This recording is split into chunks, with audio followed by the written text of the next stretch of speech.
Muli, magandang umaga po sa inyong lahat, sa amin pong mga mahal na kapatid, mahal na kaibigan, at mahal naming mga inaaralan sa Biblia.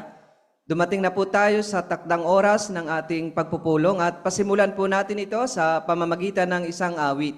Awit numero 6 na may pamagat na ang langit ay lumuluwalhati sa Diyos. Pakisuyo po kung tayo po ay nasa kalagayan.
Okay, magandang umaga po muli sa inyong mga kapatid.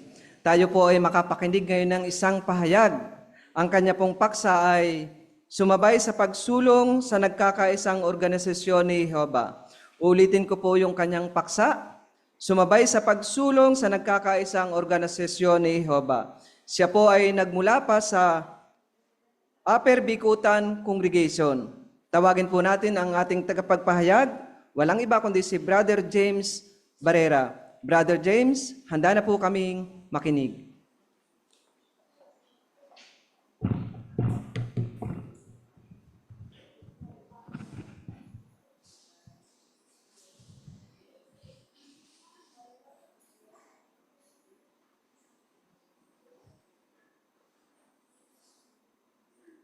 Ano ang pakiramdam ninyo kasama kayo sa pinakamahusay na organisasyon, kasama ang inyong buong pamilya? Sa mga Bible study na nandirito sa ngayon, gusto nyo bang sumama sa pinakamahusay na organisasyon ng Diyos na Jehovah? Beno, ang larawan na makikita po natin sa ngayon ay tutulong sa atin kung sino ang nasa likod ng organisasyong ito. Ang organisasyong ito ay nagbibigay sa atin ng katiyakan. Nakikita pa lang natin yung larawan, nababanaag na sa atin kung anong organisasyon meron tayo. At sa totoo lang, kung yung larawang iyan, yung physical na kalangitan, ang mga bituin, bilyo-bilyong mga galaxy, ito yung tinatawag natin ng mga super cluster, ito lang po yung piraso lang ng malawak na nakikita po natin sa universo. At sa totoo lang, Napakamasalimuot po ng batas ng Diyos na Jehovah dito para hindi magkabangga-banggaan ika nga ang mga ito. Isipin niyo dyan mga kapatid, yung dumadaluhong na 1.3 million miles per hour. At ganoon din, doon sa solar system natin, tumatakbo rin ito ng, may galaxy din po dyan mga kapatid na tumatakbo sa 2.3 million kada oras. At yung Earth, mga kapatid, ay tinatansya na mayroong 1,000 miles kada oras ayon sa astronomiya. Maraming salamat po sa larawan. Kaya kahit nasa pinakamaliit na intersection, o sa mga lansangan, punong-puno ng mga sasakyan, nangangailangan po ito ng matinding pagpaplano para tuloy-tuloy yung daloy. Pero dito sa Maynila, kung walang stoplight, malamang na magkabangga-banggaan yung mga sasakyan. Kaya nangangailangan po ng stoplight. Pero yung organisasyon ng Diyos na Jehovah sa langit, kahit na walang stoplight, ay hindi sila magkabangga-banggaan. Kaya ganun kahanga-hanga yung pagkagawa ng organisasyon ni Jehovah sa langit. Pero may isang organisasyon na mas kahanga-hanga. Ano iyon? Babasahin po natin ngayon yung binanggit po ng Awit Kabanata 103 sa talata ay 20 at 21. Pakisuyo po. Awit 103, 20, 21. Diyan na po ba kayo? Ang sabi po, purihin ninyo si Jehovah, lahat kayong mga anghel niya na makapangyarihan na tumutupad sa salita niya at nakikinig sa tinig niya. Purihin ninyo si Jehovah, lahat kayong mga hukbo niya, ang mga lingkod niya na gumagawa ng kalooban niya. So napansin niyo ba mga kapatid ito? Kahanga-hanga rin kasi meron silang sariling pagpapasya.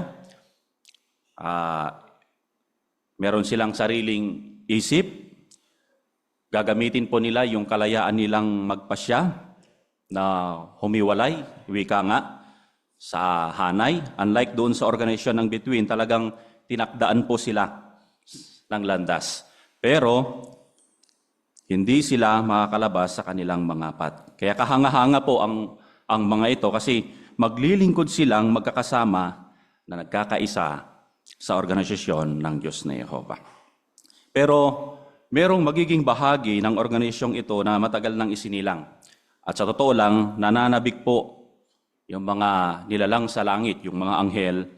Pero kailangan po nila ng maghintay ng mahabang panahon, yung preparasyon dito sa lupa, yung klima, pagkain, tapos yung magiging bahagi ng matagal pang darating ng pamilya po ng tao.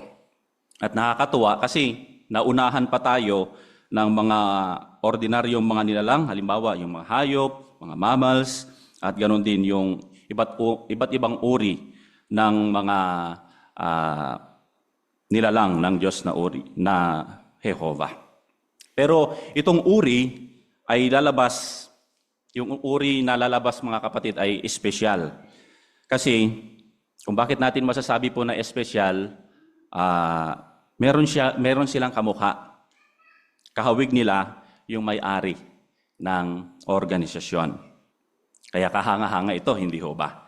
At bunsong-bunso din ito, ikukumpara doon sa mga anghel, o nagtataglay po sila ng intelihensya.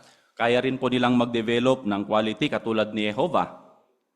Pero nagtataglay din po sila ng kakayahang mag-isip. So meron silang free will at kalayaan ding magpasya na humiwalay sa hanay. Pero yung pinag-uusapan po natin mga kapatid ay sumabay sa pagsulong sa nagkakaisang organisasyon ni Jehovah. Alam niyo ho ba na masayang-masaya ang Diyos ni Jehovah na nakikita po tayo ng makalangit ng organisasyon niya at yung makalupang organisasyon na tayong lahat ay nagkakaisa. At siyempre, meron tayong pinagkakaisa na gawin. Ano ito? Yung pagtupad po ng kalooban ng Diyos na Jehovah. Pero alam po natin na mayroong pagtatangka na ginawa si Satanas na Diablo para sirain ang pagkakaisang ito. Kaya yung pagtatangkang iyon ay sinimulan po agad ito sa unang tao. So, hindi pa sila nagkaanak, sinimulan na yung pag-atake para alisin yung pagkakaisa ng organisasyon ng Diyos na Jehovah. Pero, nakakatuwa, ang Diyos na Jehovah ay hindi siya nagpatumpik-tumpik. Agad naman siyang nagbigay ng solusyon sa bagay na ito. Kaya ora mismo, doon sa Hardin ng Eden, gumawa siya ng solusyon. Kaya lang, yung solusyong ito mga kapatid ay hindi instant, kundi tatakbaw ito ng mahabang panahon. Kaya ulitin ko, tatakbo po ito ng mahabang panahon para masettle po yung issue. Ngayon, basahin natin yung binanggit ng Efeso. Nakasentro po dito yung mga anghel, yung mga bahagi na nandito sa lupa, yung organisasyon ng Diyos na Jehovah sa gawain ito. Tingnan niyo po yung binanggit ng Efeso sa Kabanata 1, 8 hanggang 10. Pakisuyo po sa inyong gadget, sa inyong hard copy na Bible, Efeso 1, 8 hanggang 10. Yan na po ba kayo? Ang sabi, sagana niyang ipinagkaloob sa atin ang kanyang walang kapantay na kabaitan, kasama ang lahat ng karunungan at unawa. Ginawa niya ito nang ipaalam niya sa atin ang sagradong lihim ng kalooban niya. Ayon sa kanyang kagustuhan, ay pinasya niya na maitatag ang isang organisasyon kapag matapos ang panahong itinakda niya para matipon ang lahat ng bagay sa Kristo at mga bagay sa langit o sa lupa. Oo, sa Kanya. So, saan nakasentro, mga kapatid? Yung mga bagay sa langit, yung mga anghel, at ganoon din yung mga makalupang organisasyon ng Diyos na Jehovah. Kung papansinin niyo po dyan sa talata 10, ay binanggit po dyan yung pagtitipon. Oo, wala nang ibang gawain, commercial man yan, kahit ano, mga kapatid, ay pwedeng hindi maipapantay doon sa halaga na ginagawa ng ating pagtitipon. So, ibig sabihin, mga kapatid, yung ating pagtitipon ay lagi nating ginagawa ito yun. Yung paghayag ng mabuting balita sa lahat ng uri ng tao. At sa totoo lang, dumadami po yung wika, lalo-lalo na dito sa Pilipinas. Kaya ni-start po ito na sinisimulan sa mga pagsasali ng ating wika.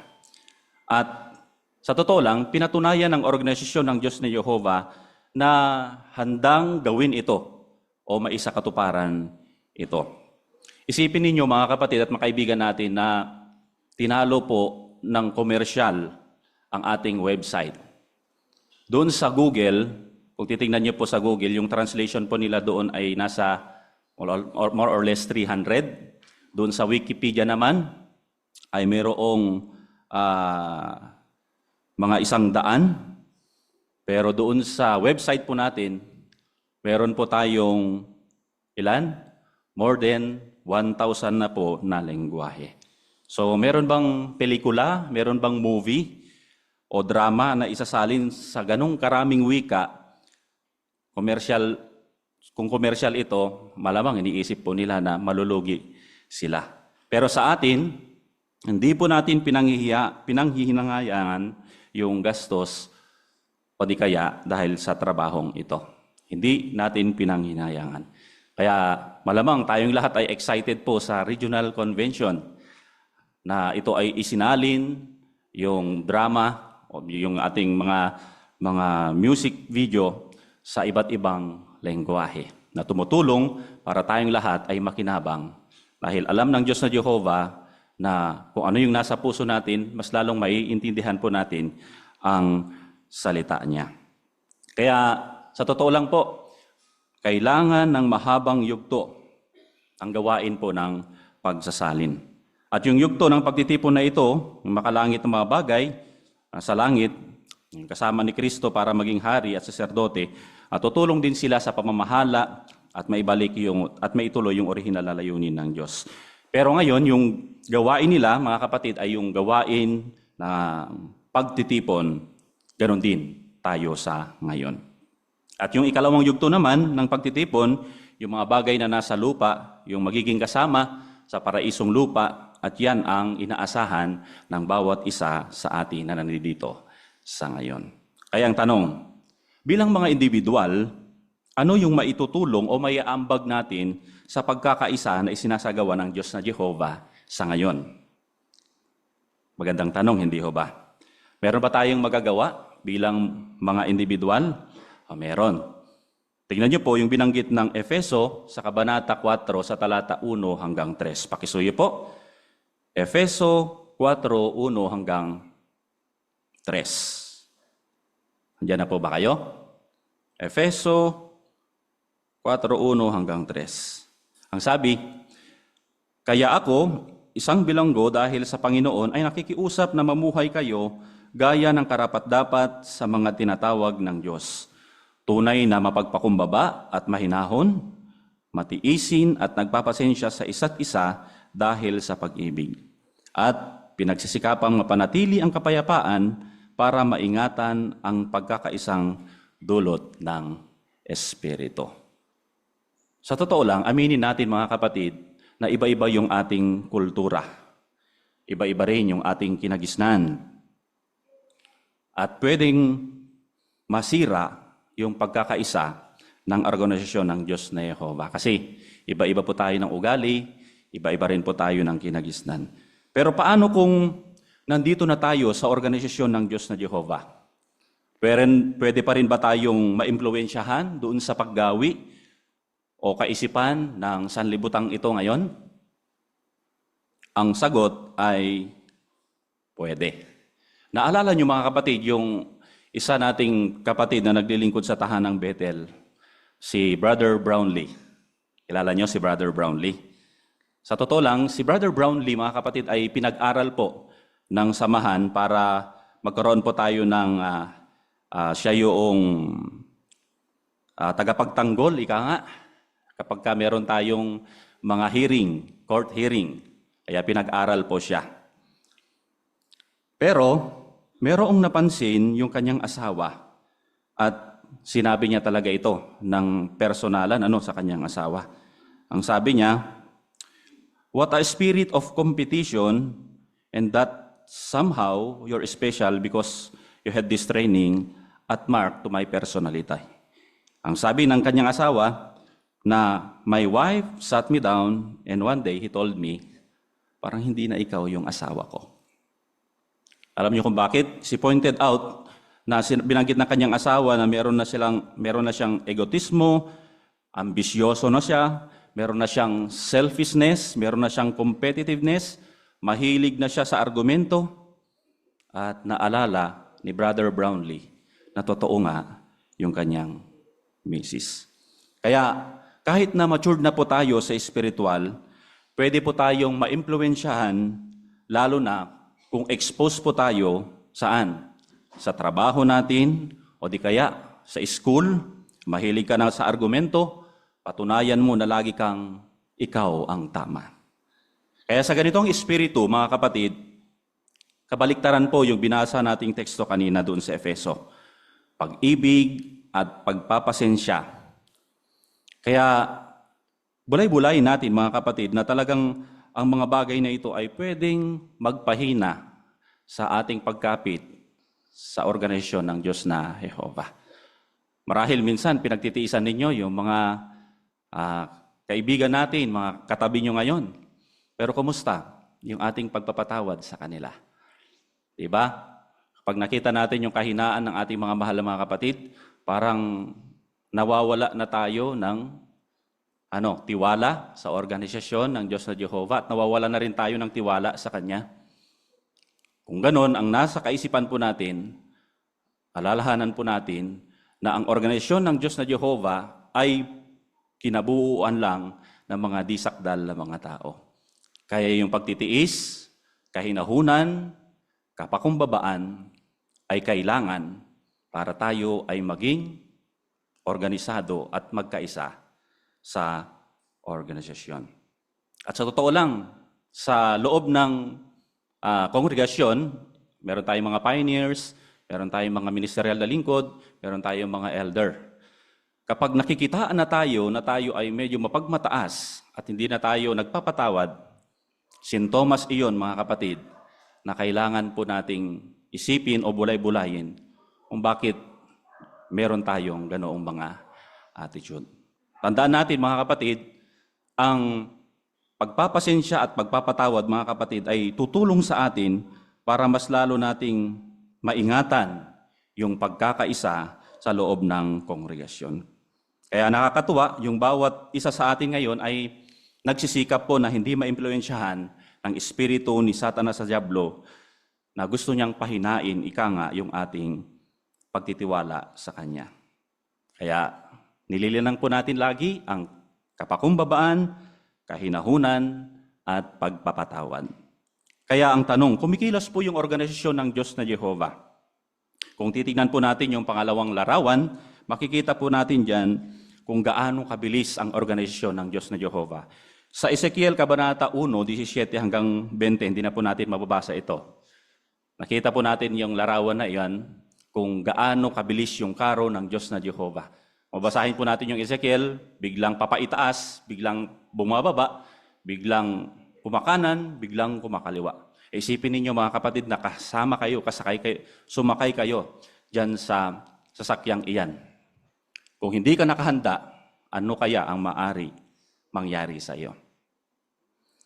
Kaya nakita natin na talagang ang organisasyon ng Diyos na Jehovah ay talagang napakabilis yung pagsulong. Kaya minsan naisip natin, bakit ganito ang pasya ng mga elders? Bakit ganito ang pasya ng governing body? Lalong-lalo na yung mga pagbabago regarding sa mga pag-asikaso sa mga tiwalag. Noong mga nakaraan, ilang mga panahon, kapag ang isa ay nakagawa ng pagkakasala, ano ang tingin ng mga elders? Alisin ito sa kongregasyon. Pero nakita natin yung pagbabago na si Jehovah ay gusto niya na magsisi ang mga tao dahil sa habag niya at pag-ibig niya. Kaya sinisikap ng mga elder na maibalik isaayos ang mga kapatid nating ito. Kaya nakita po natin talaga na si Jehovah ay tumutulong sa atin para makasabay tayo sa organisasyon niya. Ito pa, yung mga nakalipas na mga panahon regarding sa pananamit at ganoon din sa pagbabalbas. Nung una, para tayong hindi natin alam kung pagbabalbas ba tayo o di kaya ay magsuot tayo ng damit na slacks. Pero nagkaroon ng pagbabago. Pwede nang magdamit ng slacks, pero ito naman ay dapat mahinhin. Ganon din sa mga brother, pwede na rin pong magbalbas, pero dapat na ito ay nakikitahan pa rin ng kahinhinan. Kaya marami pang mga pagbabago sa organisasyon ng Diyos na Jehovah. Kaya ano yung magiging saloobin natin sa bagay na ito? Maging handa po tayo sa mabilis na pagsulong ng organisasyon ng Diyos na Jehovah. Kaya pinapakilos po tayo ng pag-ibig at pagtitiwala na hindi po tayo kumalas o di kaya lumuwag yung suporta po natin sa mga ginagamit ng Diyos na Jehovah ngayon para suportahan yung gawaing pangkaharian at ganoon din yung kanilang pagpapasya. At tunay na kinokomendahan po namin kayo, mga mahal naming mga kapatid. Isipin ninyo mga kapatid, yung isa pang desisyon na ginagawa ng organisasyon na lang ngayon, itong binanggit ng Isaiah 60:17. Sabi po diyan, na sa halip na tanso, magdadala ako ng ginto, at sa halip na bakal, magdadala ako ng pilak, at sa halip na kahoy, tanso, sa halip na bato, bakal. At aatasan ko ang kapayapaan bilang tagapagkasiwa mo, at ang katwiran bilang tagapagbigay ng atas mo. So makikita natin sa salitang ito yung talagang nagmamanyobra sa mga bagay na ito mga kapatid ay hindi tao, kundi ang Diyos na Jehovah. Kaya yung refinement mga kapatid, ito po ay nananatili. Yung pagbabago ay talagang nananatili. Kaya napakaganda yung minsan meron tayong mga kaayusan na okay na, maayos na. Pero meron pa palang susunod na kaayusan na pwedeng baguhin ng organisasyon para tayo ay mas lalong magkaroon ng tiwala. Minsan yung tanso magiging silver, yung silver nagiging gold. Kaya parang isang construction na yan na ginigiba niya, nakatayo na pero mamaya, kailangan natin i-reconstruct. O di kaya, kailangan nating baguhin ito. So, ganun ang nangyayari ngayon sa organisasyon ng Diyos na Jehovah. Kaya sa ngayon, mga kapatid, talaga nakikita po natin na talagang pinapabilis ni Jehovah yung karo niya para sa ganun ay manatili pa rin po yung ating pagkakaisa sa likod ng organisasyon ng Diyos na Jehovah. At isa rin mga kapatid, may mga pagbabago rin sa organisasyon ng Diyos na Jehovah ngayon. Inanunsyo sa midweek meeting natin regarding sa pagtatayo, mga kapatid, ng ating facility sa Lapu-Lapu. Para saan iyon? Para sa pagdausan ng pag-aaral, itong SKE. At ngayon din sa Tahanang Bethel, alam po natin na ginagawa ngayon yung bagay na hinihintay po natin, yung pasilidad na kung saan mapapurihan natin ang Diyos na Jehovah. At malamang na tayong lahat ay excited sa ginagawa ngayon na museo dito sa Bethel. Kaya nakita po natin na talagang lalong pinapa-excite tayo ng Diyos na Jehovah para mas lalo tayong masyahan sa mga inilalaan niyang mga pagbabago sa hinaharap. Kaya kung paanong pinagpapala ni Jehovah yung gawain natin ngayon, mas lalong makakatiyak po tayo na sa hinaharap ay talagang mas lalong may excite pa tayo sa mga pagbabago. Halimbawa, yung mga balonbon na ating mapapakinggan o di kaya maririnig doon. Pero kung minsan, sabi nila na yung organisasyon nito ay napaka-istrikto. Pero bakit yung pagdami sa organisasyon ng Diyos na Jehovah, mahigpit yan, bawal ito, bawal ganyan. Pero napansin niyo po ba yung pagsulong ng mga kapatid natin dito sa Pilipinas? Padami ng padami ang mga nababautismuhan at dumadami rin ang kongregasyon.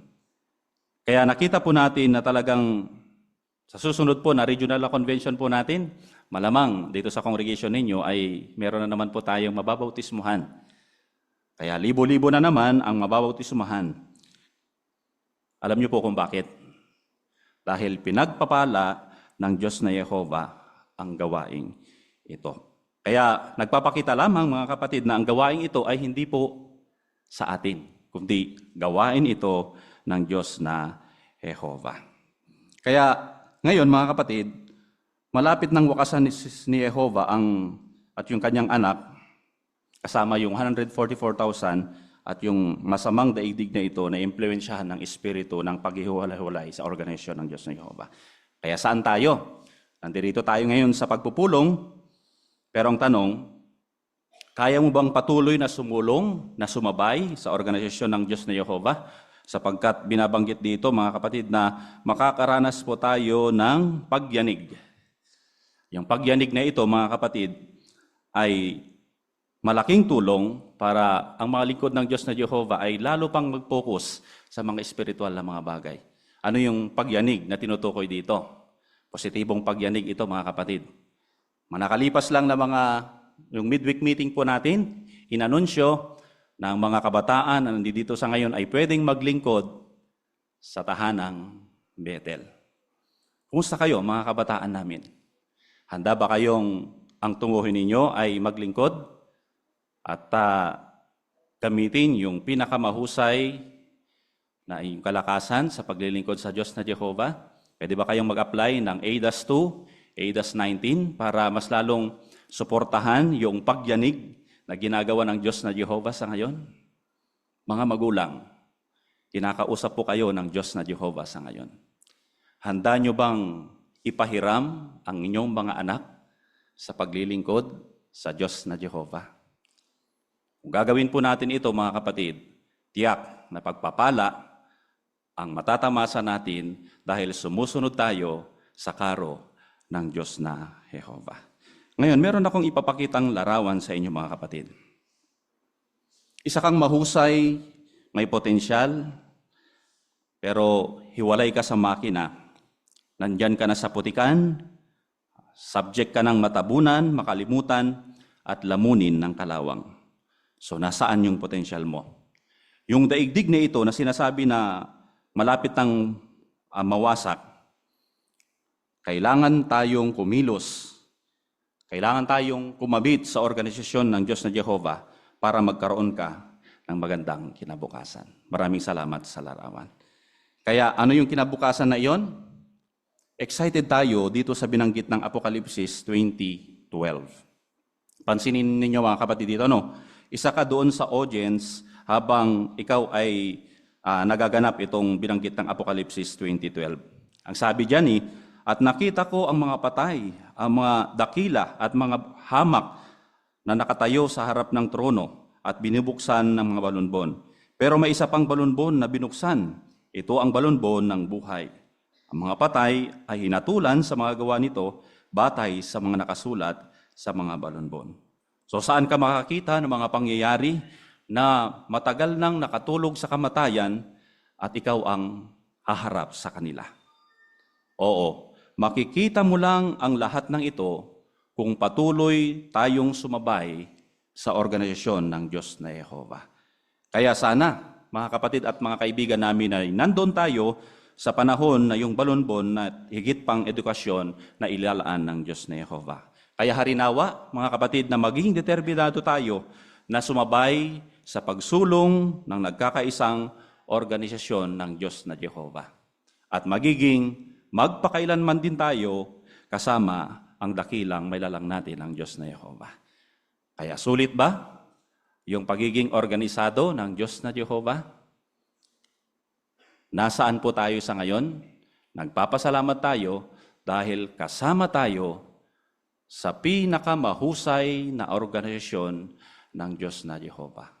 Kaya harinawa, tayong lahat ay sumabay, patuloy na kumapit, patuloy na mangunyapit, patuloy na pagtiisan, patuloy na linangin ang kahinahunan, patuloy na linangin ang kapakumbabaan.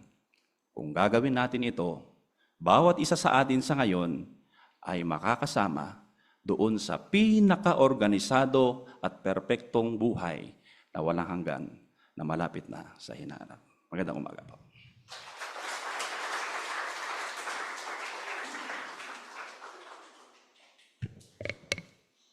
Maraming salamat po, Brother James, sa inyong nakakapagpatibay na pahayag. Natuto kami kung paano sumabay sa pagsulong ng nagkakaisang organisasyon ni Jehovah. Muli, marami pong salamat. Dumako na po tayo sa ating pag-aaral ng Magasing Bantayan. Tawagin po natin ang konduktor nito. Walang iba kundi si Brother Isi Parilyaga at ang kanyang tagabasa.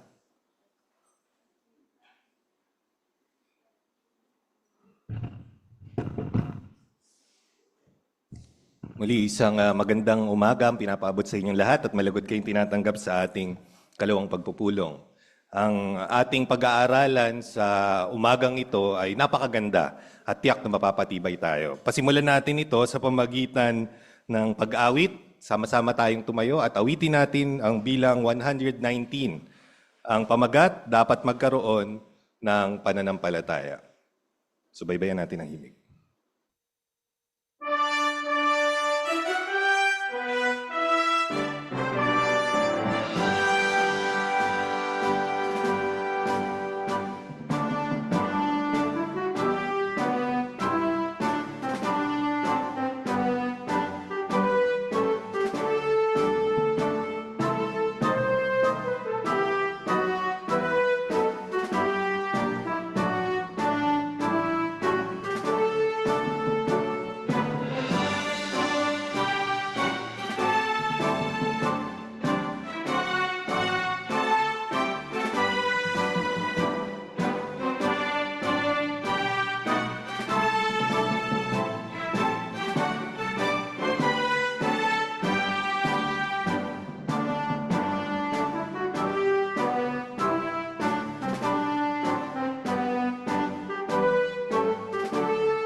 Para sa umagang ito, ang tatalakayin natin ay nasa Araling Artikulo 12. Ang pamagat, patuloy na lumakad ayon sa pananampalataya. Bakit importante ito sa panahon natin sa ngayon? Di ba may sinasabi sila, kung ano yung nasa puso mo, sundin mo. Yun yung karaniwang ginagamit ng mga tao sa ngayon para magdesisyon sila. Kung ano yung feel nila, kung ano yung nakikita nila, o kaya namamasdan nila sa mga influencer sa paligid. Pero yun ba ang tamang desisyon na dapat gawin ng isang Kristiyano sa ngayon? Yung ating temang teksto para sa umagang ito o pag-aaral natin ay hinango sa 2 Korinto Kabanata 5, talatang 7. Ang sabi, lumalakad tayo ayon sa pananampalataya at hindi ayon sa nakikita natin. So, ano tayo? Bulag? Matatalakay natin yan mamaya. Titingnan natin kung ito ba ay literal na hindi talaga natin o tinatanggal natin yung mga bagay na nakikita natin at talagang pure pananampalataya lang tayo nagde-decide. Sa pag-aaral natin ito ay makikita natin kung paano tayo maipapakita yung pananampalataya natin sa ating pagdedesisyon. Merong 3 aspeto na matatalakay tayo kung paano magagamit yung pananampalataya sa pagpili ng trabaho, sa pagpili ng mapapangasawa at yung pangatlo, pagsunod doon sa mga desisyon. Exciting, di ba? So, tingnan natin kung ano yung matututunan natin dyan. Pasimulan na natin yung pag-aaral. Basahin natin yung para po uno. Tawagin natin si Brother Ezel magpili. Alam noon ni Apostol Pablo na malapit na siyang mamatay. Pero dahil kontento siya sa naging buhay niya, masaya pa rin siya. Sinabi niya, natapos ko na ang takbuhan, nanatili akong matatag sa pananampalataya. Nakagawa siya ng magagandang desisyon para paglingkuran si Jehovah at alam niyang napasaya niya ang Diyos. Gusto rin natin gumawa ng magagandang desisyon at mapasaya si Jehovah. Paano? Tanong sa para po uno, bakit masaya si Apostol Pablo sa naging buhay niya? Sister Cecil Jacinto.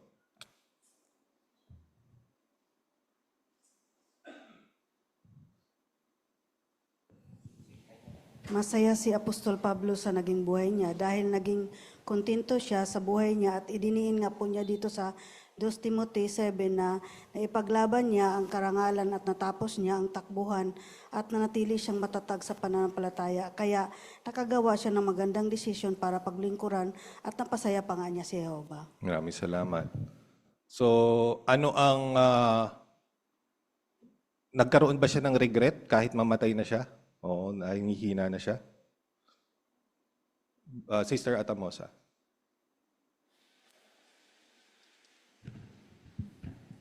Kung titignan po natin yung nasa 2 Timoteo 4:7, nung binanggit po niya yung ipaglaban ko na, natapos ko na, natatili akong matatag, ay 3 expression po yung naidiin niya dito. Una ay natapos niya yung kanyang landasin, lubusan niya po nagawa ang kanyang ministeryo, at natupad niya po yung lahat ng inutos ng Panginoon Hesus. Kaya naman nung namatay po siya, kahit wala na po siya, namunga po yung pinaghirapan niya. Yan. So, sigurado na siyang masayang-masaya na siya doon sa pagkakataong ngayon. Tingnan natin kung ano yung ibig sabihin ng paglakad ng pananampalataya para po dos.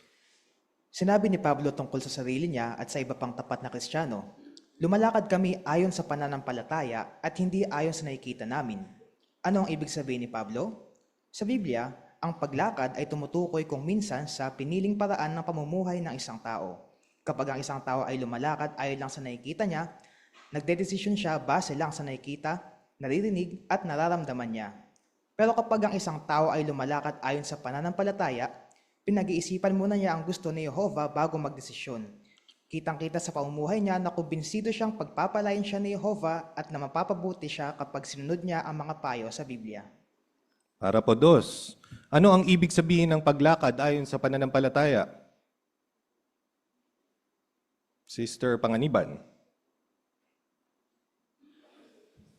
Sa Biblia po, ang paglakad daw minsan ay tumutukoy doon sa mga piniling paraan natin ng pamumuhay, doon sa mga desisyon na ginagawa natin sa buhay natin. So kapag sinabing lumalakad ayon sa pananampalataya, ito yung gumagawa tayo ng desisyon na pinag-iisipan muna natin yung gusto ni Jehovah. Maraming salamat. Anong kaibahan nito sa kaisipan ng sanlibutan ito sa pagdesisyon? Sister Dickman.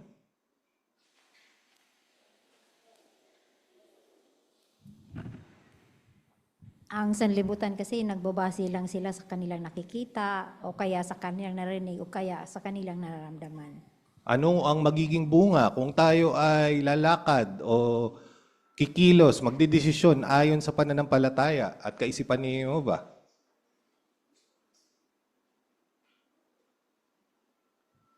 Same lang ba? Sister Licanda, doon sa... Ay, sorry. Sister Torres, sa likod.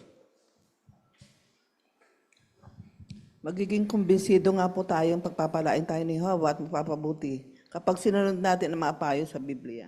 Yan. Tignan natin yung karagdagang pang magagandang resulta sa susunod na para po 3. Normal lang na magdesisyon tayo base sa nakikita, naririnig, at nararamdaman natin. Pero kung ang mga iyan lang ang pagbabasehan natin sa paggawa ng mahalagang desisyon, malamang na magkakaproblema tayo. Bakit? Kasi hindi natin laging maaasahan ang nakikita, naririnig o nararamdaman natin. At kahit tama ang mga iyan, posible pa rin nating magawa ang isang bagay na ayaw ni Jehovah kung ang mga iyon lang ang magiging basehan natin. Pero kung lumalakad tayo ayon sa pananampalataya, malamang na mas makagawa tayo ng mga desisyong kalugod-lugod sa Panginoon. Magiging panatag at masaya tayo kung susundin natin ang payo ng Diyos. At pwede rin tayong mabuhay ng walang hanggan kung gagawin natin iyan. Tanong sa para po 3, o basahin muna natin yung 2 Korinto Kabanatang 4, talatang 18. Okay, PJ, pakisuyo.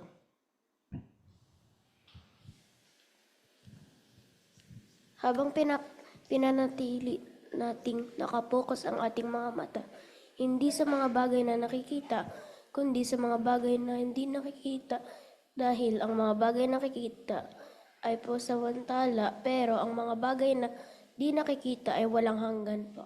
Maraming salamat. Ayon do sa tekstong iyon, ano ang magagandang resulta ng paglakad ayon sa pananampalataya? Sister Maglangit.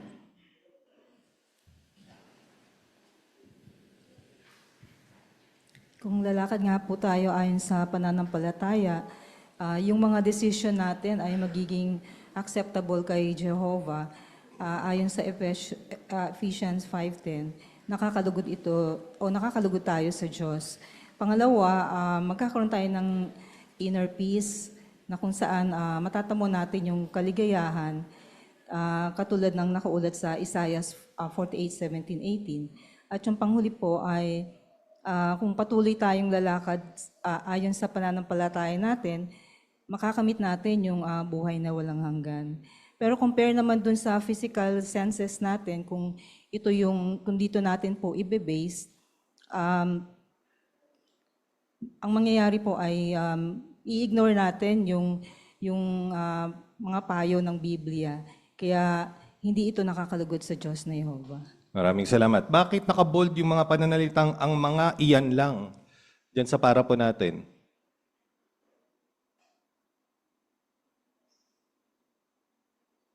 Okay, Brother Arjona.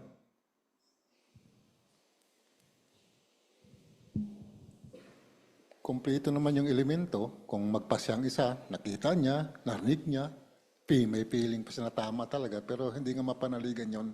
Kasi nga, laging akala ko tama, mali pala. So yun yung ganung sitwasyon, kaya hindi talaga mapanaligan yung ganung uri lamang ng mga pananaw. Maraming salamat. At kumpara natin, sige Brother, magpili. Iba pang punto. Kaya maganda yung pagkakadiin dito sa Ecclesiastes 11:9 na sabi doon, pwede mo sundin ang puso mo, pumunta ka kung saan kakain ng mga ito. Pero bandang huli, ang sabi doon, hahatulan ka ng tunay na Diyos, depende sa mga gagawin mo. Kaya delikado talaga. Maraming salamat. Ano ba ang nangyayari doon sa mga bagay na nakikita natin, nararamdaman, naririnig?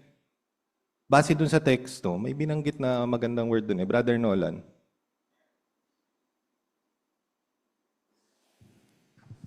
Kasi sabi sa teksto kasi, ang lahat ng mga bagay na nakikita mo, lumilipas po yun.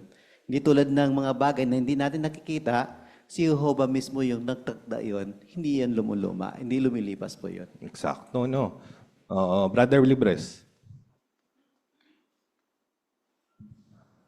Kahit na tama yung desisyon natin, yung sa sarili natin, magkakaroon pa rin ng problema kung hindi natin binabase doon sa mga utos ng Diyos na Jehovah. Kasi kung pagbabasihan natin, yung nakikita lang natin sa desisyon natin, magkakaproblema talaga. Okay. So, habang nag-iiba ng panahon, maaaring nag-iiba yung perspective natin sa mga bagay-bagay.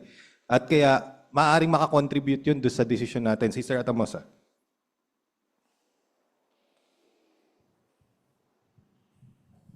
Totoo naman po na bilang Kristiyano, hindi naman po talaga, nung naging Kristiyano tayo ay hindi naman po talaga inalis yung problema. Pero ang punto po ni Pablo nung sinulat na to sa Corinto, pinayuhan po sila na wag po silang mag-focus doon sa problema at mga pag-uusay. Kundi ang tignan po daw, binanggit po doon, ay maging determinado sila doon sa kanilang mga pag-asa na makukuha sa hinaharap. Yun, no. At makikita natin yung pamantayan ni Jehovah talaga, hindi nagbabago yun. Kaya mananatiling tama kung susundin natin siya. Tingnan natin yung susunod na paragraph. 4. Paano mo malalaman kung lumalakad ka ayon sa pananampalataya o ayon sa nakikita mo? Pag-isipan ng mga ito. Ang basehan mo lang ba kapag nagdedesisyon ay ang mga nakikita mo? O nagtitiwala ka ba at nagpapagabay sa mga payo ni Jehovah? Tingnan natin kung paano tayo makakalakad ayon sa pananampalataya sa tatlong mahalagang bahagi ng buhay natin. Kapag pumipili ng trabaho, kapag pumipili ng mapapangasawa, at kapag nakatanggap tayo ng tagubilin. Tatalakayin natin ang mga dapat pag-isipan para makagawa ng magandang desisyon sa mga bagay na ito. Paano mo malalaman kung lumalakad ka ayon sa pananampalataya o ayon sa nakikita mo? Si L.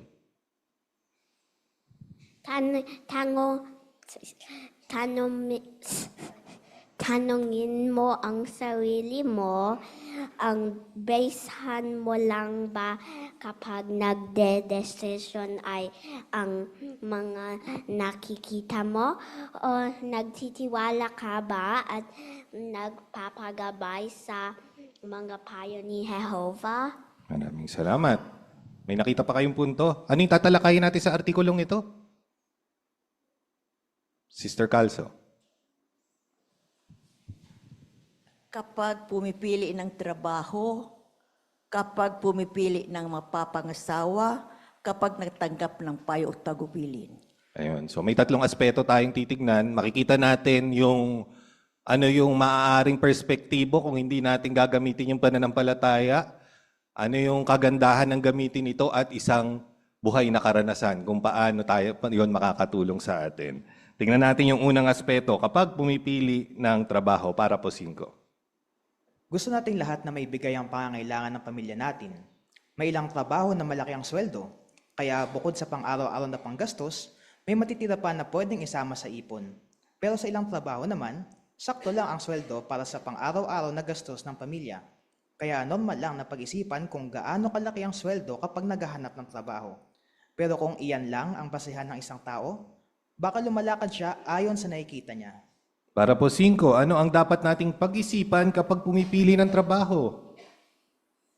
Sister Sepe.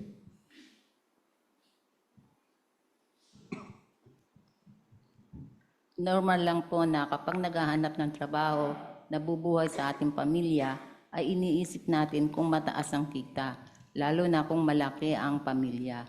Tapos, pag may sobra, maaaring ipunin natin yon. Pero kung minsan naman, may trabaho rin na maliit ang kita, ano pat sakto lang sa pang-araw-araw na pangangailangan. Pero maging normal man na isipan ito ay kailangan pa rin na maging basihan natin sa pagpili ng yung trabaho ay hindi makakaapekto sa ating pananampalataya. Maraming salamat. Bakit importanteng pag-isipan pa rin yung sweldo? Sister Quiñones. Kasi baka hindi worth it yung sahod at syempre malaki yung pangailangan ng pamilya. Normal nga naman yun. Pero sabi nga sa last part, kung yun lang, hindi naman yun lang yung buhay natin na umiikot. Meron pa tayong dapat isasaalang-alang. Yun yung paglilingkuran kay Jehovah. Maraming salamat. Karagdagan pa, Sister Vasquez. Lilia.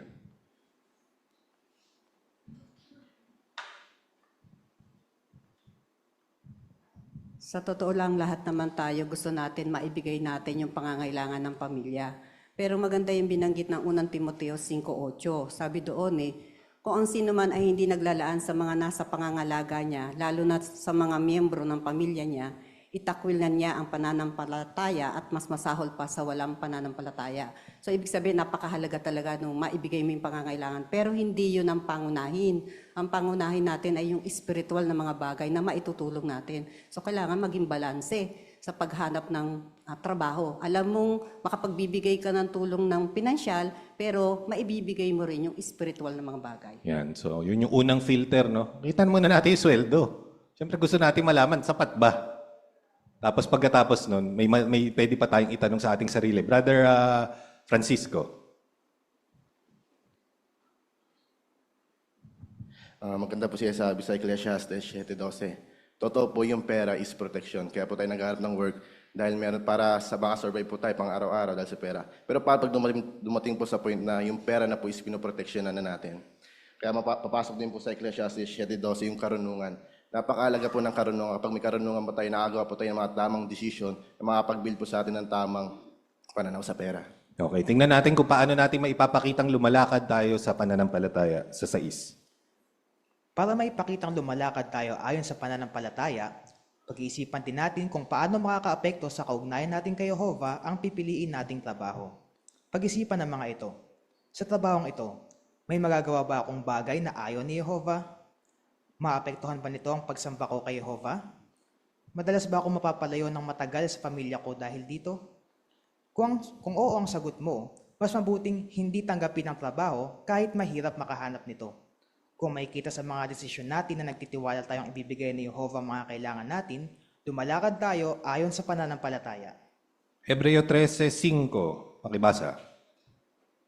Doon tayo sa ating bisita. Katabi ni Brother Belmonte. Huwag naway makita sa pamumuhay ninyo ang pag-ibig sa pera at maging kontento sa anumang bagay na mayroon kayo. Dahil sinabi niya, hindi kita iiwan at hindi kita pababayaan. Maraming salamat. Tanong sa 6, kapag pumipili ng trabaho, paano natin maipapakitang lumalakad tayo ayon sa pananampalataya? Brother J. Calso. Kahit alam naman natin na kailangan natin yung pera, meron din tayo sinasaalang na bagay. Halimbawa, yung mga tanong dito, ito yung dapat itanong natin sa sarili natin pag tayo'y naghahanap ng trabaho. Hindi lang iniisip yung pera at kakayahan ng pangangailangan ng pamilya mo, pero yung mga tanong na, ito bang trabahong pipiliin ko ay gusto ba ito ni Jehovah? Ito bang trabaho na pipiliin ko ay tipong makakadalo ba ako sa pagpupulong? Hindi ba ma-hamper yung aking pagdalo sa pagpupulong? At gayon din, ito ba yung trabaho na mailalayo ako sa pamilyang ito? Kaya sa mga bagay nito, dapat isasaalang-alang natin ito sa paggawa ng desisyon. Maraming salamat. Kung may no daw doon sa mga tanong na yan, hindi check, may X na isa. Ano daw yung maaaring isaalang-alang? Siyempre, iba rin naman yung desisyon niyan sa desisyon natin. Sister Quiñones. Tatlong tanong na ito, kahit isa lang dyan yung oo, wag pa din. Sabi kasi dito, mas mabuting wag na lang tanggapin yung trabaho kahit mahirap pa makahanap ng work. Okay. Sa Hebreo 13:5, paano natin maipapakitang lumalakad tayo sa pananampalataya kapag ganun ang desisyon natin? Sister Licanda?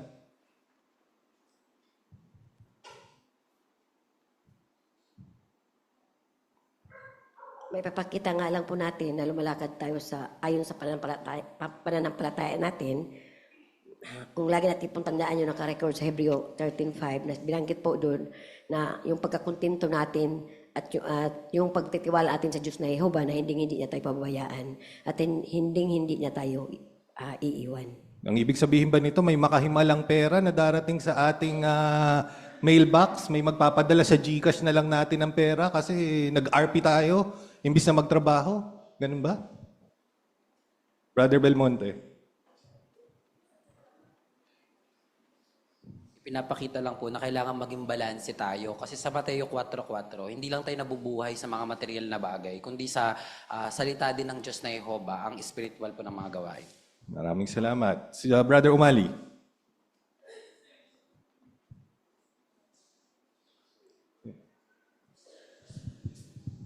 Kaya magandang guide, yung Mateo 6:33, yung dalawang factors doon, unahin ang kaharian. Kamusta yung schedule? Oy, okay, yung pulong, pasok. Pangalawa, yung katwiran. Kamusta yung standard sa trabaho? Medyo alanganin yung gagawin ko doon. Kaya pag hindi pasok sa 6:33 yung trabaho natin, tiwala tayo kay Jehovah. Paglalaanan niya tayo sa inaharap. Yun. Maging balanse, no? Brother Arjona. Wala naman ako nakitang masama doon sa paragraph 5. Ano naman yung practical at saka makatwiran din naman.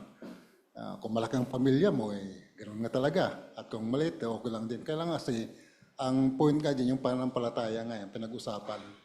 Na yun nga, gaya ng sagot ni Brother J, kinukonsider natin yung mga katanungan nga dyan. Kasi nga yung pinahalaga, pumapasok nga niya yung faith, pananampalataya na hindi ka pababayaan ni Jehovah. Maraming salamat. Brother J.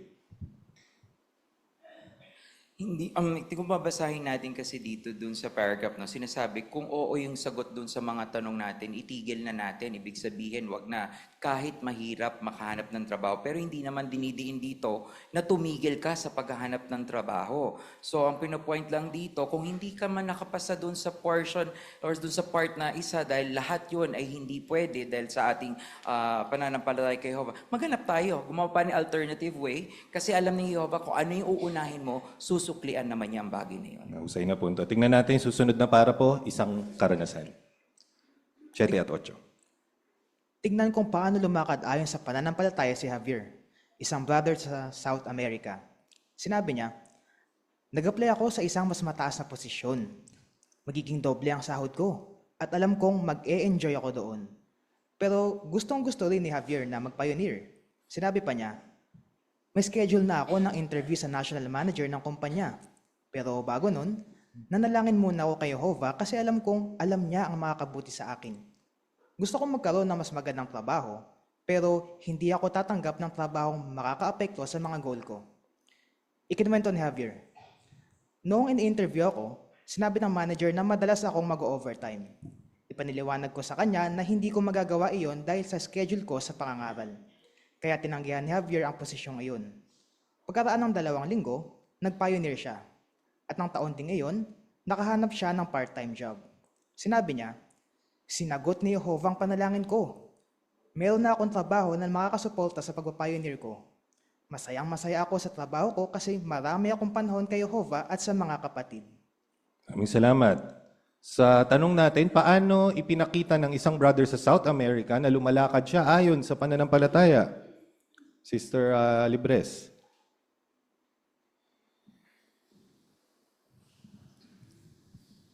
Pagkakataon na sana na tumaas ang posisyon ni Javier at dumoble sahod niya. Pero kailangan ng madalas na overtime. At saka gustong-gusto niya ang mag-pioneer at the same time. Kaya bago siya nagdesisyon, nanalangin muna siya kay Jehovah. Pinakita niyang lumakad siya sa pananampalataya dahil nagtiwala siya kay Jehovah, mas pinili niya yung part-time job na hindi makakaapekto sa pioneering niya. At naging masayang-masaya siya dahil may panahon na siya kay Jehovah at sa mga kapatid at alam niya na alam ni Jehovah kung ano ang mas mabuti sa kanya. Maraming salamat. Brother Calzo. Talagang nakita natin dito sa kapatid na ito, paunahin sa kanya yung si Jehovah, no? Siyempre, matagal din siya walang trabaho, no? Inabot din na 1 taon. Pero dahil inuna niya yung kaharian, yung Matthew 6:33 kanina sa paragraph 6, ano? Ikinapit niya yon, inuna niya yon. Ano nangyari? Kumapit din sa kanya yung Hebrew 13:5. Nagtiwala siya kay Jehovah at siya naging matagumpay, hindi siya pinabayaan. Maraming salamat. Pakisuyo po yung larawan. Yan. Kung kayo ay nagtatrabaho o magtatrabaho, maaari kayong mapaharap sa ganitong sitwasyon. Paano natin maipapakita yung ating pananampalataya sa pagdedesisyon nito? Sister Quiñones. Yung uniform ng brother ay obvious nabibilad sa araw, mas mahirap. Kumbaga sa tawag nila blue-collar job. Pero ngayon papasok na siya sa loob, na-promote nga. Pero kung hindi talaga siya kontento sa present niyang work, tatanggapin niya yung work na yan kasi aangat din ang ranggo niya, sahod niya. Pero sabi nga Nami-misinterpret lagi ng mga kapatid na ang trabaho ay galing lagi daw kay Jehovah at pagpapala. Pero kung hindi ka rin makakadalo, hindi yan pagpapala, kundi sumpa. Maraming salamat. Brother De Los Angeles?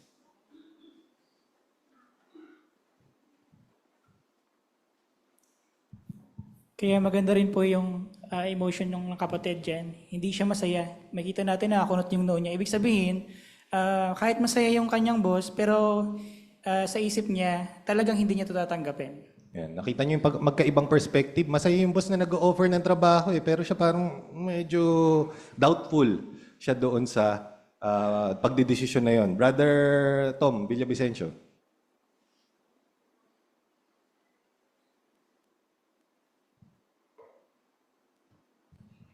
Maganda agad yung ginawa nung brother kasi tinanggihan niya agad. Hindi niya sinabi na susubukan ko nga isang buwan, baka magbabago yung manager. Pero hindi niya yung ginawa. Kagad niyang tinanggihan yung alok sa kanya. Kasi nga, maapektuhan yung mga bagay na spiritual na mga bagay na gagawin niya. Hindi niya na sinubukan. Maraming salamat. Brother Jay? Hindi naman masama na ma-promote yung isa kasi makikitain yan sa ating paggawi, no? Pero isa sa alang-alang ulit natin yung 3 tanong doon sa naunang paragraph. Hindi lang ibig sabihin sa paghahanap ng trabaho yun eh. Pag ikaw ang na-promote, ibig sabihin may bigger responsibility kang gagampanan at may makakain yung oras mo. Kaya tanungin ulit yung tanong na yon para makagawa ka ulit ng tamang desisyon. Maraming salamat. Sister Vasquez.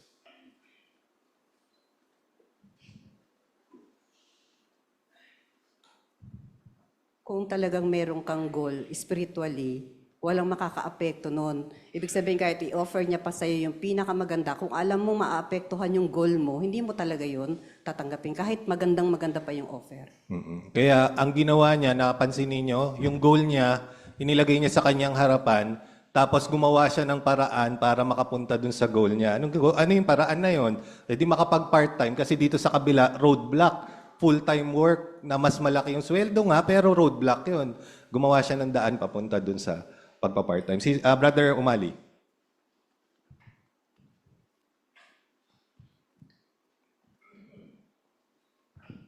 Pero ang tanong, paano tayo makakapag-ready kung sakaling nandun na tayo sa situation? Baka sakaling matempt tayo, kunin yung trabaho. Kasi sayang, minsan lang yun laki ng sahod, pasok sa pulong. May magandang ginawa si Javier. Bago siya mapunta sa ganong situation, nag-pray siya. Kasi yung Holy Spirit, papaalala sa atin, oy teka, pag-isipan mo maigi, huwag lang sa sahod, pati yung schedule, tingnan mo rin kung angkop sa atin o sa iyo. Yan, nagpagabay talaga siya kay Jehovah. Isa pang karanasan para po 9. Paano kung nakita nating nahihirapan tayong lumakad ayon sa pananampalataya dahil sa trabaho natin? Tignan ang karanasan ni Tracor na taga-Congo. Sinabi niya, pinapangarap ng marami ang trabaho ko. Triple ng dati kong sahod ng sweldo ko. At nire-respeto rin ako ng mga tao. Pero madalas na hindi nakakadalo si Tracor dahil sa overtime. Pinipilit din siyang pagtakpan ng pandaraya sa trabaho niya. Gusto nang mag-resign ni Tracor, pero natatakot siya na baka wala na siyang mahanap na trabaho. Ano ang nakatulong sa kanya? Sinabi niya, binasa ko ang Habakuk 3:17 hanggang 19. Natulungan ako nito na makitang maglalaan si Jehovah kahit mawalan ako ng trabaho. Kaya nag-resign ako. Sinabi niya, iniisip ng mga employer na isasakripisyo ng mga tao ang lahat para sa magandang trabaho, kasama ng pamilya at relihiyon nila. Masaya ako na pinili ko ang kaugnayan ko kay Jehovah. Pagkalipas ng 1 taon, tinulungan ako ni Jehovah na makahanap ng trabaho, makakasuporta sa pangangailangan ko. Mas marami na rin akong panahon para kay Jehovah. Kapag iniuna natin si Jehovah, minsan baka maghirap tayo, pero siguradong tutulungan niya tayo. Kung magtitiwala tayo sa mga payo at pangako ni Jehovah, pagpapalain niya tayo kasi patuloy tayong lumalakad ayon sa pananampalataya. Maraming salamat. Para po 9, ano ang natutuhan mo sa karanasan ni Tracor?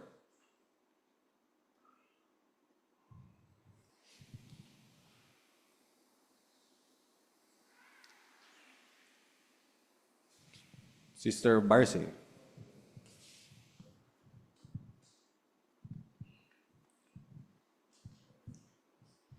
Si Tisor ay may magandang trabaho, kaya lang apektado ang paglilingkod niya sa Diyos na Jehovah dahil sa mga overtime niya. Madalas na hindi na siya nakakadalo sa pulong. Naisip niya na mag-resign na lang. Kaya lang natatakot siya na baka wala na siyang mahanap na trabaho. Ang ginawa niya, nagbasa ng Biblia, binasa ang Habakuk 3:17 hanggang 19, at naunawaan niya dito na paglalaanan pala siya ng Diyos na Jehova kung tapat siyang maglilingkod sa Kanya. Kaya ito ang nakapagpatibay sa Kanya. Nag-resign siya, pero pagkalipas ng isang taon, nakahanap pa rin siya ng trabaho makakasuporta sa Kanya. Maraming salamat. Kapag ba pinili natin yung landasin ni Jehova, siguradong gaganda ang buhay natin kagad? Brother Tolisora. Hindi. Sa katunayan, sinagot dun sa paragraph, baka maghirap pa. Sa karanasan ni Tresor, yung opportunity niya, triple nung sahod niya yung kanyang posisyon. Hindi naman binalik ni Jehova yung amount ng sahod na yon. Sa halip, ang tulong ni Jehova ay makapanatili siya dun sa gawain ng pangangaral, hindi masakripisyo yung pagkukulong, pero may pangako na susuportahan siya sa kabila ng kanyang pagsisikap. So, hindi garantiya na hindi maghihirap ang isang lingkod ni Jehova kung pipiliin. Pero, tandaan natin, may pangako si Jehova na tutulungan niya tayo. Sakto. Sige, Sister Jana, tamos ha. At bilang karagdagan po sa Habakuk 3:17 hanggang 19, ang teksto na ito ang nagpalakas po kay Tresor. Ipinakita ng mga talatang ito na kahit po parang mahirap ang kalagayan, tiyak na palalakasin po ni Jehovah ang loob natin at tutulungan niya po na makapagtiis tayo. Gaya ni Tresor na nagtiwala kay Jehovah na di niya po tayo iiwan sa mahirap na pa siyang ginagawa po natin, lalo na kung inuuna po natin ang nararamdaman ni Jehovah kaysa sa pangangailangan po natin. Magandang punto. Sister Umali. Salamat dun sa pagbanggit ng teksto. Kung papansinin po natin, pwede po sana na masilaw si Tresor dun sa kanyang sahod. Sabi dito, triple. Pero nakita natin na nagtiwala siya sa Diyos na Jehova at na yung pinakamahalaga kay Tresor ay yung kaugnayan niya sa Diyos na Jehova na pwede nating tularan. Yan. Maaaring in the short term, medyo mahirapan tayo, pero tandaan natin, mas malaki yung pagpapala o gantimpala na ibibigay sa atin ni Jehova. Hindi mababayaran niyo ng triple, quadruple, o kahit 10 times ang sweldo mo. Yeah? Sister Quiñones, huli na.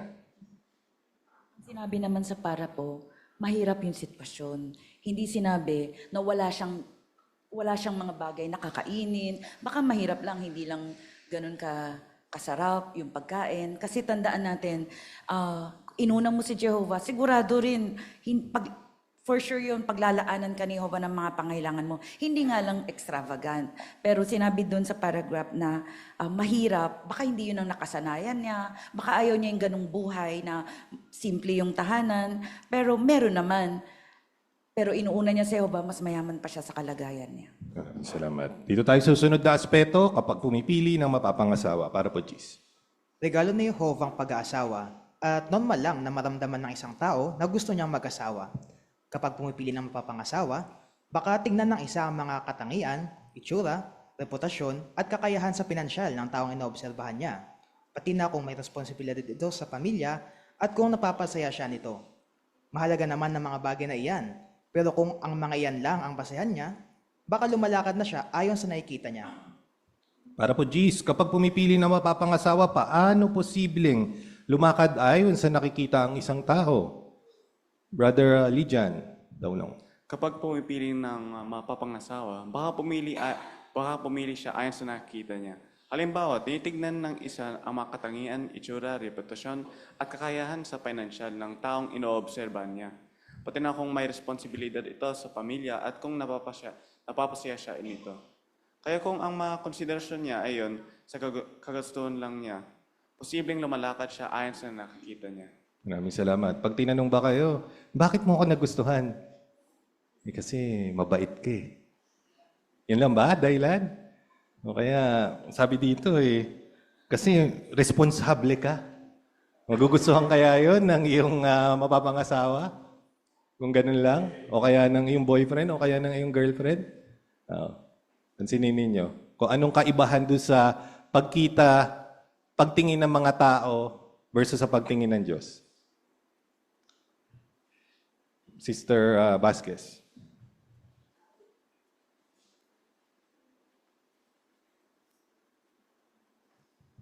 Ang tao kasi pag tumitingin sa physical muna. So yan ang unang ano nila, attraction daw yung physical.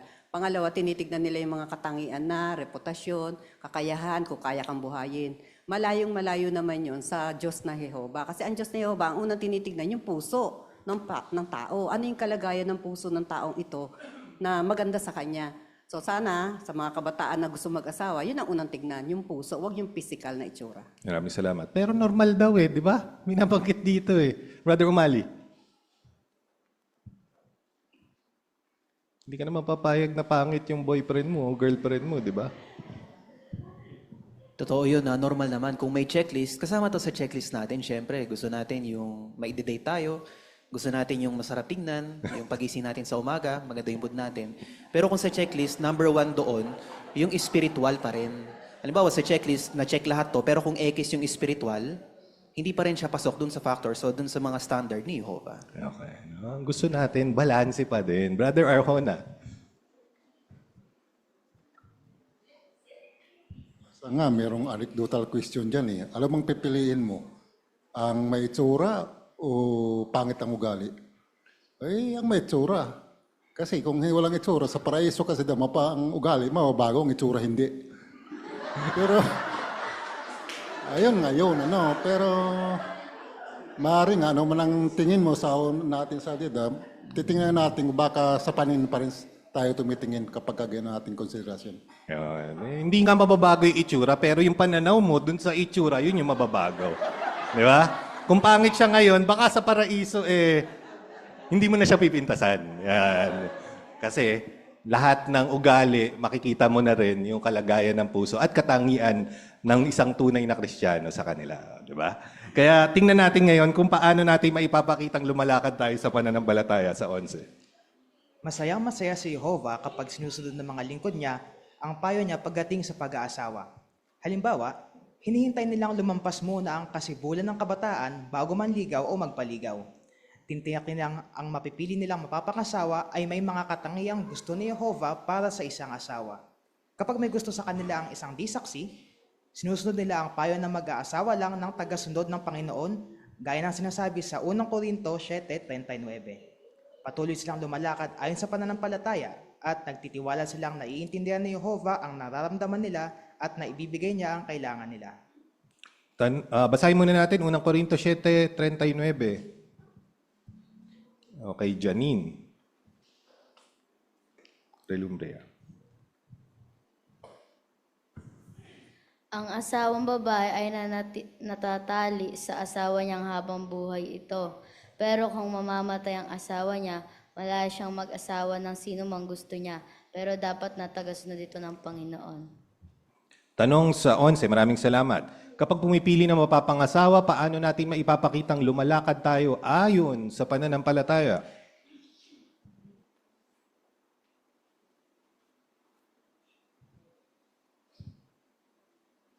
Sige. Yung mga may asawa na payuhan nyo yung mga naghahanap ng mapapangasawa. Sister Umali.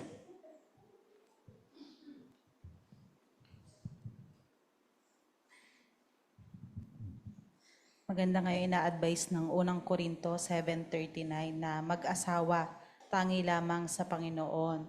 Kaya kung pipili tayo ng mapapangasawa, dapat na ito ay lingkod ni Jehovah. Pero kahit na lingkod to ni Jehovah, may mga standard din na binigay si Jehovah, katulad na makikita natin sa mga teksto na nasa para po. Maraming salamat. Ano yung binanggit niyang kasibulan ng kabataan? Quote and quote. Sister Atamosa. Dito po pinakita sa referensya na ang ibig sabihin po pala ng kasibulan ng kabataan, ito po yung panahon ng paghahangad sa sekso ay nasa karurukan. Binanggit po ni Dr. Betty Youngs na sa mga panahon ng bibinata at nagdadalaga ang isa, tumataas yung antas ng kanilang hormone. At dahil po doon, nagsisimula yung pagbabago sa kanilang pisikal na mga anyo. Kaya pag dumating po sa pagkakataon na to, nagdudulot ito ng maraming pagbabago at emosyon at pag-uugali. Kaya may tendency po ang isang kabataan, kung gagawin po niya sa panahon ng kanyang kabataan, maari pong sa bugso ng emosyon, madali po siyang makarried away. Yun, taas ng hormones eh. Baka 2 araw mo palang nakikilala, gusto mo ng pakasalan. Di ba? Kasi, ganun yung nararamdaman ng mga kabataan. Talagang mabilis silang ma-attract kaagad kahit nagpakita lang pinagbuksan lang sila ng pinto o kaya naging mabuti lang sa kanila at napangiti sa kanila, di ba? Para, uy, crush ako nun. Di ba?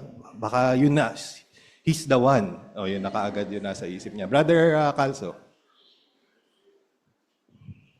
Bukod doon, yung kasibulan ng kabataan, ibig sabihin niyan yung sexual urge ng isang kabataan ay talaga malakas, matindi, kumbaga madaling matukso.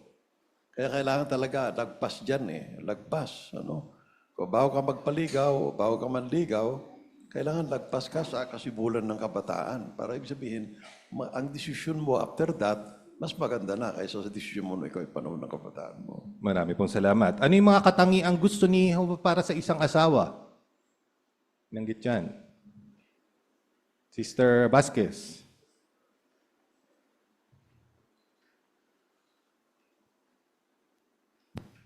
Maganda yung katangian doon sa Efeso 5:33 na mahalin ng bawat isa yung kanyang asawang babae gaya ng sarili niya. Yun namang asawang babae, dapat na magkaroon ng matinding paggalang sa kanyang asawang lalaki. Ito yung madalas kong ipayo talaga kapag may mga kabataan na nagtatanong sa akin. Lagi kong sinasabi na kung hindi mo kayang magpasakop sa asawa mong lalaki, huwag muna. Okay. Isang magandang katangian yun ng isang asawang babae. At yung isa naman, ginagalang niya. Lagi natin naririnig yan sa mga kasalan. Yung mga bagay na yan. Kasi pinapaalala siya, hindi lang doon sa bagong kasal, kundi kahit doon sa mga matatagal ng kasal na nandoon sa mga pagpupulong. Tingnan natin kung ano matututunan natin kay Rosa sa susunod na para po 12. Tignan ang karanasan ni Rosa, isang pioneer sa Colombia. Sa trabaho niya, madalas niyang nakakausap ang isang lalaking di saksi na may gusto sa kanya. Gusto rin ni Rosa ang lalaki. Sinabi niya, tingin ko, mabuti siyang tao. Tumutulong siya sa lugar nila at wala siyang bisyo. Mabait siya sa akin. Lahat ng hinahanap ko sa isang asawa, nasa kanya. Yun nga lang, hindi siya saksi. Ikinuwento pa niya, ang hirap humindi sa kanya kasi gusto ko siya. Nalulungkot kasi ako noon at gusto ko nang mag-asawa. Kaso, wala akong mahanap na brother. Pero hindi nag-focus si Rosa sa nakikita niya. Pinag-isipan niya kung paano makakaapekto sa kaugnayan niya kay Jehovah ang magiging desisyon niya. Kaya iniwasan niya ang lalaki at naging busy sa paglilingkod kay Jehovah. Di nagtagal, naimbitahan siya sa School for Kingdom Evangelizers, isa na siyang special pioneer ngayon. Sinabi ni Rosa, napakasaya ko kasi napakaraming pagpapala ni Jehovah sa akin. Hindi lagi madaling sumunod kay Jehovah, lalo na kung iba ang sinasabi ng puso natin. Pero hindi tayo magsisisi kung gagawin natin ang gusto niya. Tanong sa 12, ano ang natutuhan mo sa karanasan ni Rosa?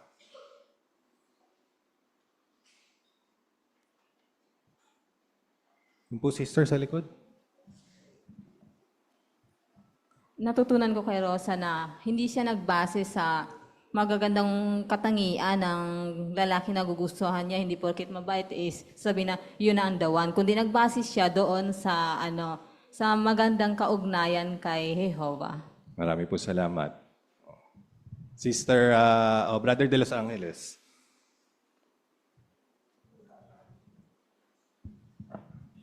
Maganda rin po dito yung makita natin na naging reaksyon ni Rosa kasi mapansin natin na nung tumagal siya ay naimbitahan para sa SKE. Pero syempre hindi naman siya makapag-aral sa SKE kung hindi siya isang regular pioneer. So makita natin dito na possible ito si Rosa ay isang regular pioneer at kahit na siya ay masigasig sa pangaral pero siya ay nakaramdam pa rin ng attraction nga doon sa kanya na co-worker, posible sa opisina. Kaya ito ay, kumbaga kahit na tayo ay masigasig sa ministeryo o tayo ay pribilehiyo, hindi yun ang hulugan na hindi tayo na-attract kahit sa mga tao na hindi nasa loob ng organisasyon ni Jehovah. Kaya magandang pag-isipan to sa atin na huwag tayo maging kampante. Maraming salamat. May binanggit yan eh. Nalulungkot kasi ako noon. gusto ko nang mag-asawa. Kaso wala akong mahanap na brother. E paano kung ganun ang kaisipan natin? Nasa goal natin talaga mag-asawa, pero wala talaga eh. Gagawin, Sister Libres. Kasi nga, yung sitwasyon ni Rosa, yun yung sitwasyon na hindi laging madaling sumunod sa Diyos na Jehova, lalo na yung kanyang damdamin nga, gusto na nga niyang mag-asawa, wala naman siya makitang brother. Pero nakita natin na pagtagumpayan ni Rosa yung ganong damdamin. At nung bandang huli, hindi naman niya pinagsisihan yung kanyang ginawa kasi naging masaya siya at marami siyang pagpapalang na tanggap. Maraming salamat. Sister Maglangit.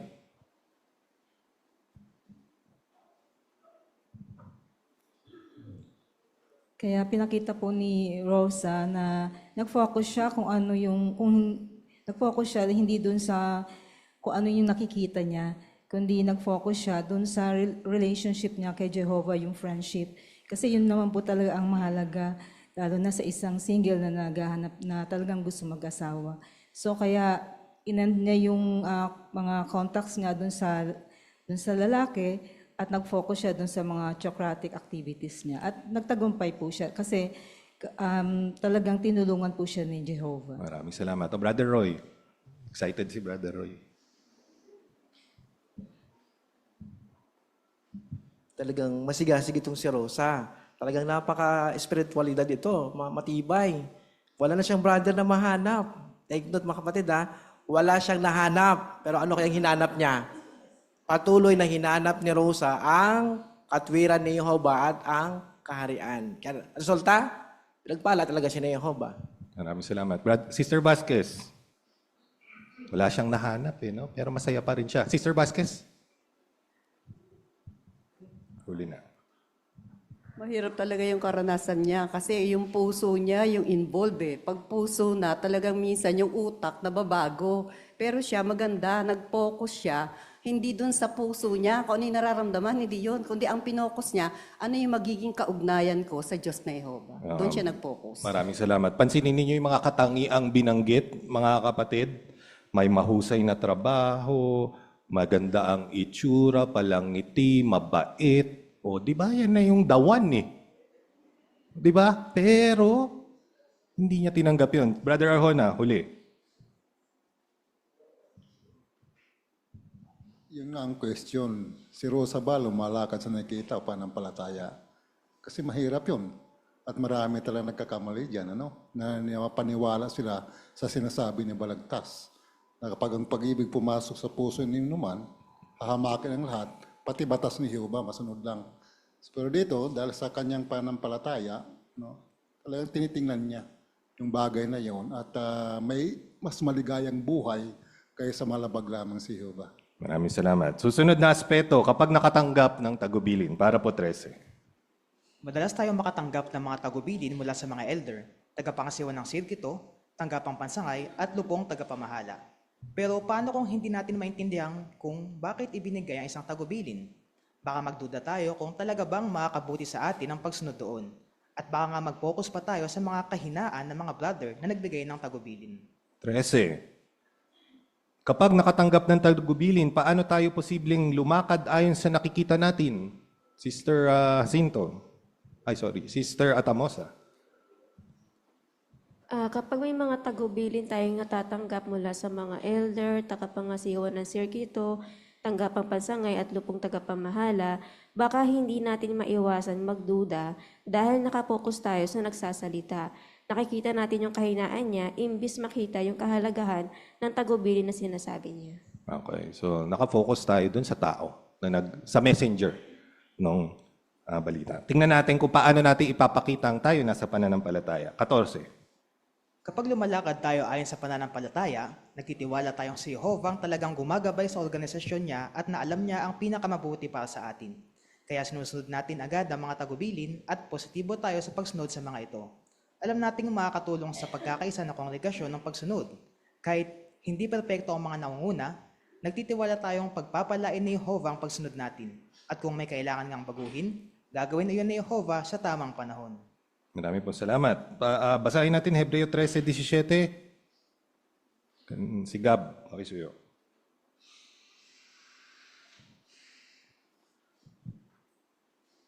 Maging masunurin kayo sa mga nangunguna sa inyo at magiging mapagpasakop dahil patuloy nila kayong binabantayan na isinasaisip na mananagot sila para magawa nila ito ng masaya at hindi nagbubuntong hininga dahil makapipinsala ito sa kanya ay sa inyo.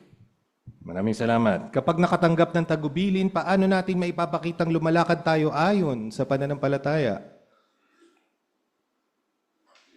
Sister Calso, Sherin. Kahit nga hindi natin naiintindihan yung tagubilin o yung direction na binigay sa atin, lagi tayo magtiwala na ito yung pinakamabuti para sa atin dahil galing ito sa Diyos na Jehovah, kaya susunod lang tayo. Maraming salamat. Bakit kailangan natin magtiwala doon sa mga nangunguna? Hindi lang doon sa nakikita natin sa JW Broadcasting, ha? Baka kasi sila lang ang pinaniniwalaan natin. Pero pag ang nagpayo na sa iyo, yung elder sa kongregasyon, o kahit ministerial na servant, o kahit may gulang lang na kapatid, hindi mo na tinatanggap. Bakit? Yung mga nangunguna ay kailangan nating pagpakitaan ng paggalang dito, sundin. Sister Atamosa.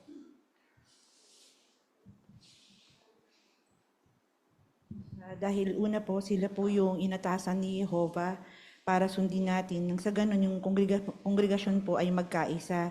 At ganun din po binanggit po ng unang Samuel 15:22 na mas mainam ang pagsunod kaysa sa hain. Kaya hindi po tayo makakapaglingkod kung di po natin yung gagawin. Maraming salamat doon sa tekstong yon. Sister Vasquez.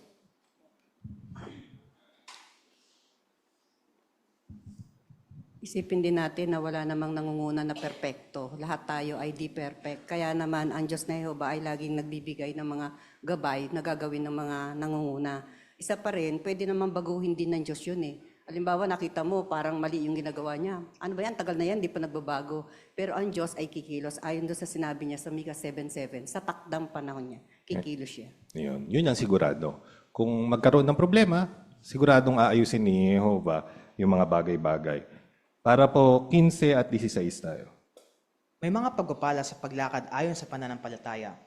Tignan ang isang karanasan sa Peru. Spanish ang pangunahing wika sa bansa, pero marami pang ibang wika ang ginagamit doon. Isa na dyan ang Quechua. Maraming taon nang naghahanap ang mga kapatid na nakaugnay sa kongregasyong Quechua ng mga tao nagsasalita ng wikang iyon sa teritoryo nila. Pero para masunod ng mga batas ng gobyerno, binago ang nakasanayang paraan nila ng paghahanap. Dahil doon, nagduda ang ilan kung magiging epektibo ito. Pero nang sumunod ng mga kapatid sa pagbabago, nakita nila na pinagpala ni Jehovah ang mga pagsisikap nila. Isang elder sa kongregasyong Quechua si Kevin at nagduda rin siya noong umpisa. Ikinuwento niya, naisip ko noon, paano na namin mahahanap ang mga nagsasalita ng Quechua? Ano ang ginawa niya? Sinabi niya, pinag-isipan ko ang Kawikaan 3:5. Naalala ko rin si Moises. Nang makalabas na ang mga Israelita sa Ehipto, inutusan siyang dalhin sila sa lugar na parang hindi na sila makakatakas mula sa mga Ehipsyo. Pero sumunod pa rin siya at pinagpala sila ni Jehovah sa paraang hindi nila inaasahan. Handang sumunod si Kevin sa pagbabago. Ano ang naging resulta? Sinabi niya, namangha ako kasi pinagpala kami ni Jehovah. Dati puro lakad lang kami sa teritoryo at 1 o 2 tao lang na nagsasalita ng Quechua ang nahahanap namin. Pero ngayon nagpo-focus kami ng mga teritoryo marami ang nagsasalita ng Quechua.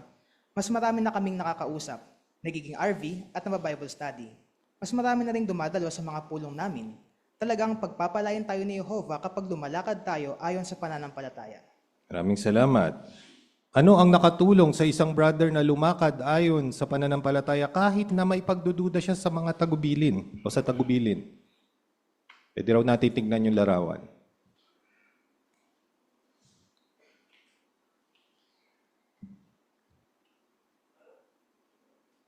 Ano yung nakatulong sa brother? Brother Arjona?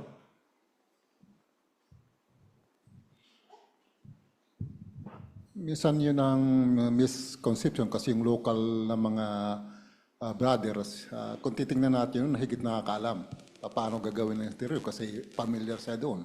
Halimbawa dito sa Peru, yung hinanap na magsalita ng Quechua. So siguro may hadlang sa batas yung paggawa nila, kailangan sumunod. Bagamat sila nga nakakaalam paano gagawin, sumunod sila. At pinag-isipan ng brother yung karasan ni Moises, na imbes na gusto niya, sa tingin nila, itong pinakamagandang diretso sa lupang pangako, bakit binago ni Jehovah at maraming mga problem o mga anuman. Pero andun ang alalay sa kanila ni Jehovah at dahil doon, ayun, pinagpala ni Jehovah at marami sila nakausap at ng mga isa din ng mga nagsalita ng ganitong wika. Maraming salamat. Hindi actual na binanggit kung ano yung pagbabago, di ba? Pero sumunod sila. Gusto ko lang i-point out na naging mabunga yung pagsunod nila doon sa pagbabago. Siguro maaaring pagsunod nga sa, baka hindi na sila pinaglalakad sa labas, bawal na yung magbahay-bahay, pero pwedeng puntahan individually yung mga bahay. Yun yung pwedeng nasa isip ko na isang maaaring pagbabago eh. Pero sa tiyak, naging mabunga yun. Sister Calzo. Dito sa paragraph 14-15, naala ko sa Amerika kasi binibita kaming magbahay-bahay. Siyempre pa, sa bawat quote, si Darrell Paris lang, hinahanap namin ang Tagalog. Kasi para maitawid namin sa kanila ang mabuting balita. Nagkataon naman, ang pagtanggap hindi para pareho. Pero sa ganung paraan, ang halaga, maitawid ko sa kanilang mabuting balita tungkol sa kaharian. Nang bago kami umalis, iniwanan ko sa aking kapartner ang taong iyon para ipagpatuloy ang aming pag-uusap. Maraming salamat sa karanasan na yon. Dito tayo sa huling para po 17. Natalakay natin kung paano tayo makakalakad ayon sa pananampalataya sa tatlong mahalagang bahagi ng buhay natin. Pero kailangan natin gawin niyan sa lahat ng bahagi ng buhay natin. Kasama na dyan ang pagpili natin ng entertainment o libangan, pati na ang pagdedesisyon tungkol sa edukasyon o pagpapalaki ng mga anak. Anumang desisyon ang kailangan natin gawin, huwag lang nating ibase iyon sa mga nakikita natin.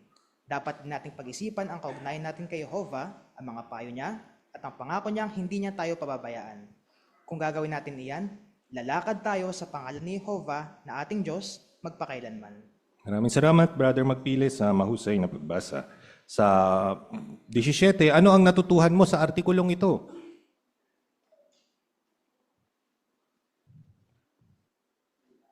Sister MJ Abellanosa. Mahalagang pag-isipan muna natin bago gumawa ng desisyon kung yung kaugnayan natin kay Jehovah, hindi yung sa nakikita lang natin o naririnig, yung basihan natin sa ating mga desisyon. Yun. At saan tayo magpapagabay? Sa mga desisyon natin, Brother Mata?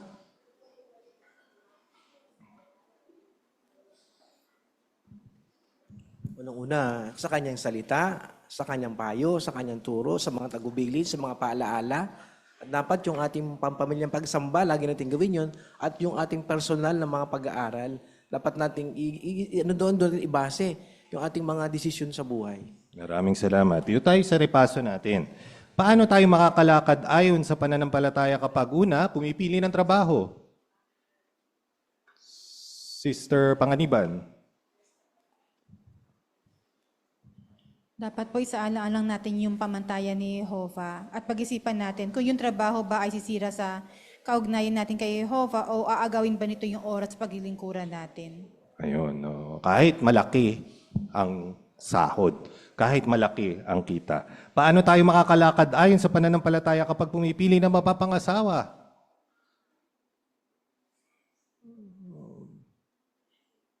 Doon tayo sa binata. Binata mo na. Brother Francisco. Very powerful po talaga ng emotion. Baka mamaya physically attraction po yung nagustuhan natin sa isa. Pero lagi po natin i-consider yung iba't ibang aspeto po ng decision na gagawin natin kung makaka-apekto po ba ito sa spiritual natin or sa mga spiritual goal po natin. Maraming salamat. Sister Maybelline Adriatico. Karagdagan lang po na huwag po tayong bumasa sa katangian or itsura ng isa or sa reputation niya. Kasi hindi po magandang katangian yun na titingin lang tayo sa reflection ng isang tao. Okay. At sa pamantayan ni Jehovah tayo magbase. O huli, paano tayo makakalakad ayon sa pananampalataya kapag nakatanggap tayo ng tagubilin? Okay. Brother Dula, sa likod. Dapat nga po na kumbinsido tayo na si Jehovah talaga yung gumagabay o nagbibigay ng tagubilin sa mga nangunguna sa kongregasyon para hindi na tayo titingin sa pagkukulang ng mga nangunguna sa atin. Maraming salamat. Maraming salamat sa inyo mga kapatid. Ngayon, kailangan nyo ba magdesisyon sa buhay? May mga mabibigat na bagay ba kayong gagawin? Kung paano magpapalaki ng anak, saan kayo lilipat ng trabaho, o pipili na mapapangasawa? O, tandaan, hindi lang tayo dapat sa physical na itsura. Bagaman factor yon, sweldo, kailangan yon, pero higit sa lahat, kailangan nating magpagabay sa pananampalataya. Paano naman ngayon, kung nagpagabay nga tayo sa pananampalataya, pero parang mali yung desisyon natin. Waring hindi naman nangyari, hindi naman tayo pinagpala. Sa susunod na linggo, maganda yung ating tatalakayin. No? Hindi maikli ang kamay ni Jehovah. Yan, titingnan natin. Karugtong pa rin na ito, may kinalaman sa pananampalataya. Tapusin natin yung ating pag-aaral sa pamagitan ng pag-awit. Sama-sama nating awitin ang song number 156, Nananampalataya Ako. Hangos sa awit 27:13.